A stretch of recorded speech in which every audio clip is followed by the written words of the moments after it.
Seattle rebuilt itself on top of itself. If you walk through Pioneer Square today and glance down, you'll notice small glass prisms set into the concrete old vault lights, the kind of walk-on skylights that once fed daylight into a level of the city that isn't street level anymore.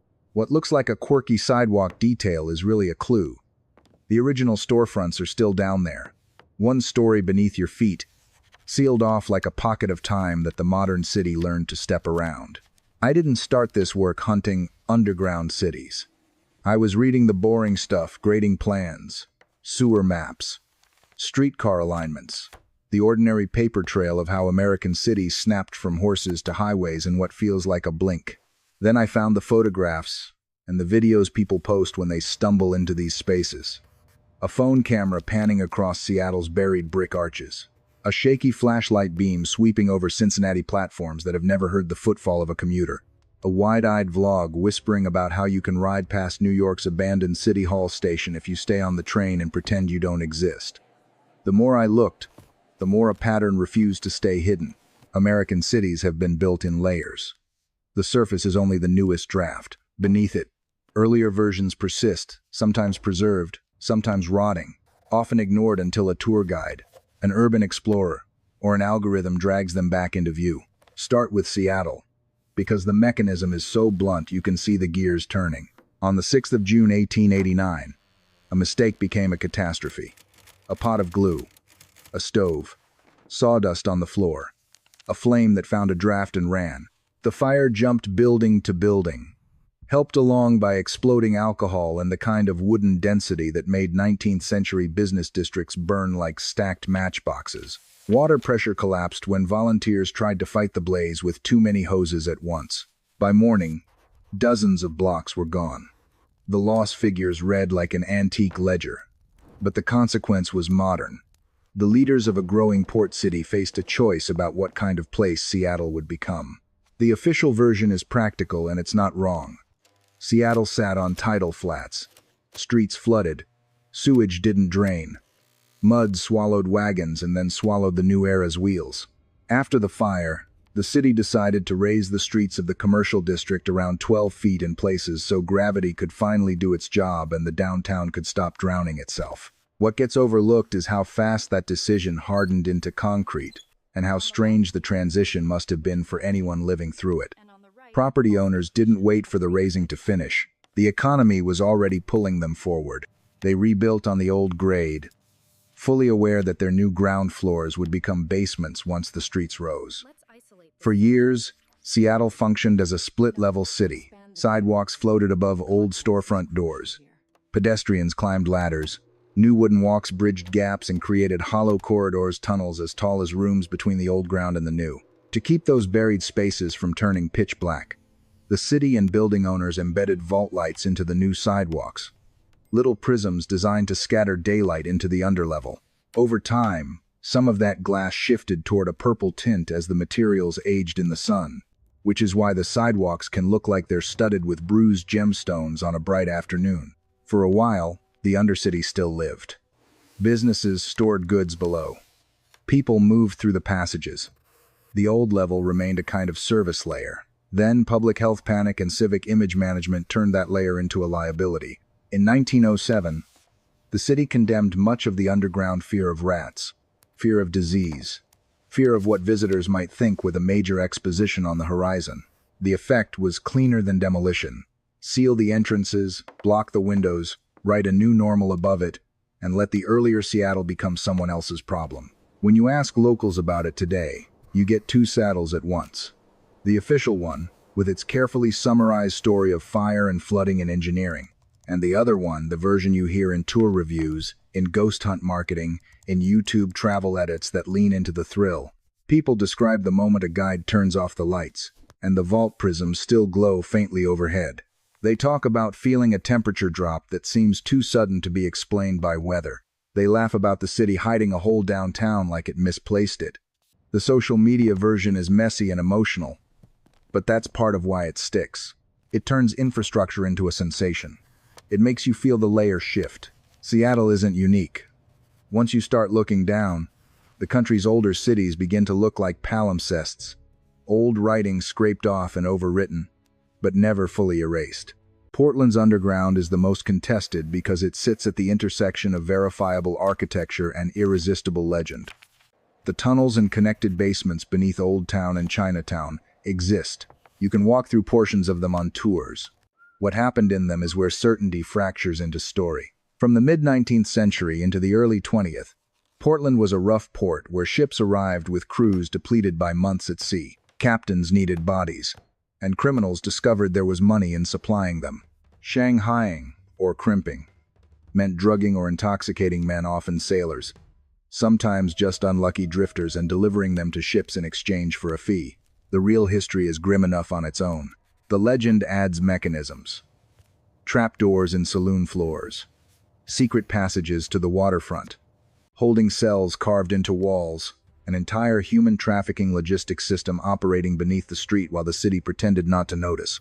Historians, including those associated with Oregon's historical institutions, have repeatedly said there's no solid evidence that a sprawling tunnel network was used as a dedicated Shanghai pipeline. Skeptics point out practical problems: seasonal flooding, changing riverfront construction, and the late appearance of the most cinematic claims, which surge in the era of underground tours that had to compete for attention. The most convincing argument against the myth is boring. People can be dragged to a ship above ground just fine. And they were. And yet, the desire for the tunnel story doesn't come from nowhere. The connected basements were real. They did allow goods to move out of the rain and away from street traffic. They were used for opium, for hiding, for Prohibition-era liquor shuffling. When you read travel guides today, you can see the careful dance. Truth mingles with myth. The same paragraph will confirm the tunnels, and then hedge about what they were really for. In comment sections and short-form videos, the hedging evaporates. People want the trapdoor to be true because it makes the city feel stranger, because it implies the respectable surface always had a shadow infrastructure. Whether or not the tunnels were the main artery of Shanghai, they still represent a desire to move people and goods unseen. And that desire is a recurring motif in American urban life. Cincinnati's underground story is stranger because it isn't hidden by secrecy so much as by inertia.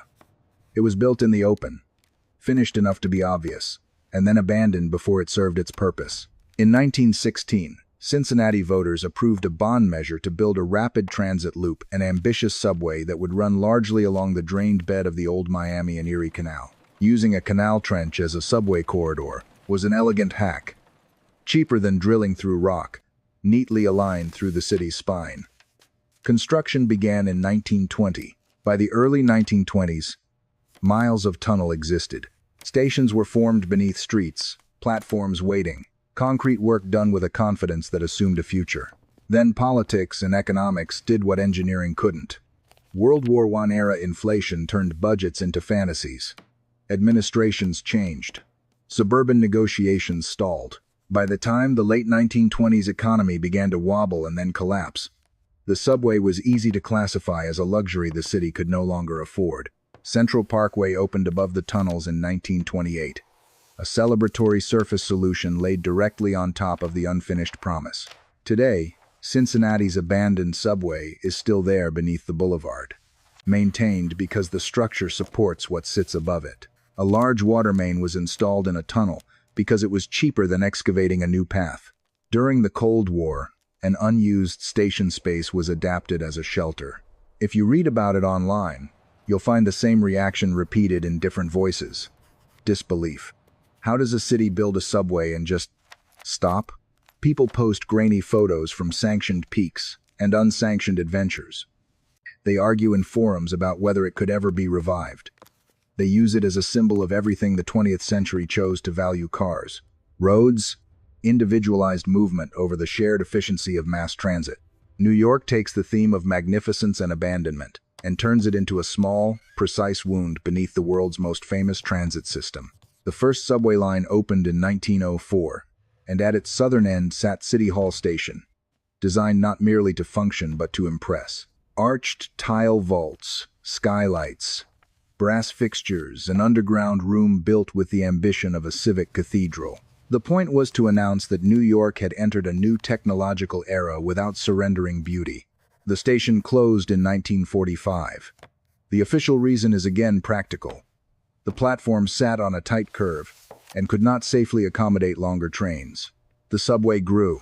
The station did not. The city chose to move on. City Hall didn't disappear completely. Trains still pass through on the loop beyond Brooklyn Bridge. That's why the station survives in modern folklore. In how-to guides and transit nerd videos, you can find instructions that feel like urban ritual. Ride downtown on the 6. Ignore the announcement to leave. Sit still. Duck your head, and you'll get a brief moving glimpse of the old arches and chandeliers as the train swings around the loop. It's the kind of experience that social platforms love. Secret access without permission. A fleeting view that proves the ghost exists. Officially, access is controlled. The Transit Museum runs occasional tours, usually with limited tickets, usually with rules and membership requirements. That scarcity fuels the online hunger. People share blurred photos and dramatic captions. They talk about the prettiest station you can't use. The difference between a transit system and a museum exhibit becomes one curved platform and one administrative choice. Los Angeles complicates the story because the city's surface identity is so welded to the car that many people forget it used to run on rails. Before freeways became destiny, Southern California had expansive electric rail networks. Some of those lines ran underground. The Pacific Electric subway tunnel opened in the mid-1920s and helped passengers move beneath downtown congestion. Later, as the region committed to automobiles, pieces of that underground infrastructure became leftover organs still present, no longer central. Downtown Los Angeles also developed its own underlayer of service passages and tunnels. Some linked to government buildings, some to private basements, some to the logic of prohibition and the desire to move without being seen. In online histories and bar lore, you'll find stories of speakeasies connected by back routes, of doors that don't look like doors, of businesses that survived by keeping their real activity below. Even when you strip away the exaggerations, the fact remains. People built networks for invisibility, then sealed them when a new era made them inconvenient. When you line these cities up, Seattle, Portland, Cincinnati, New York, Los Angeles, you can explain each case with its own local logic. Fire, flooding, myth-making, inflation, curved platforms, technological shifts, political priorities. Each explanation is tidy on its own. Together, they form a pattern that feels less like a set of accidents and more like a national pivot that happened roughly between the 1890s and the mid-20th century. We buried public space. We privatized movement. We traded shared systems for individualized ones. We treated underground networks, whether they were streets, tunnels, stations, or passages, as disposable once they stopped serving the story the surface wanted to tell. Sometimes we sealed them for health. Sometimes for safety. Sometimes because it was cheaper to abandon than to adapt. And sometimes, if we're honest, because forgetting is easier than maintaining a complicated inheritance. What unsettles me most isn't that these places were buried. It's how quickly they slipped out of daily awareness. Seattle's Undercity was active for a short span before condemnation hardened into habit. Cincinnati's stations were built for passengers who never arrived. New York's showcase room became a brief flash past a train window. These aren't ancient ruins. They're modern decisions, made by people who thought they were choosing the future. And yet the underground persists, stubborn and unromantic. Concrete holds. Brick arches stand. Tilework waits in darkness. A century later, it takes only a prism of light or a leaked photograph to remind us that the surface is not the whole story. The city we think we know is only the newest layer, and earlier layers remain below. Intact enough to haunt, solid enough to prove that forgetting is an act, not an accident. That leaves me with the same questions that started as curiosities and have become a kind of pressure in the mind. Why do we bury what we once built with such care? Why does ambition so often end in sealing, bricking up, paving over? Why do the most intricate pieces of civic infrastructure, the spaces designed for everyone, so often become inaccessible while we pour resources into systems that separate us? I'm not claiming a conspiracy. I'm watching choices repeat. Different cities, different leaders, different decades, and yet the motion is similar. Down, out of sight, and then out of memory. Social platforms can make it feel like a new discovery every time someone posts a clip of purple prisms, a dark tunnel, an empty platform. But the real discovery is older. It's the realization that our cities are archives we keep trying to overwrite. and that the erased drafts are still there waiting beneath our footsteps, asking what else we decided not to see. And if we can lose whole streets in a century, we can lose anything.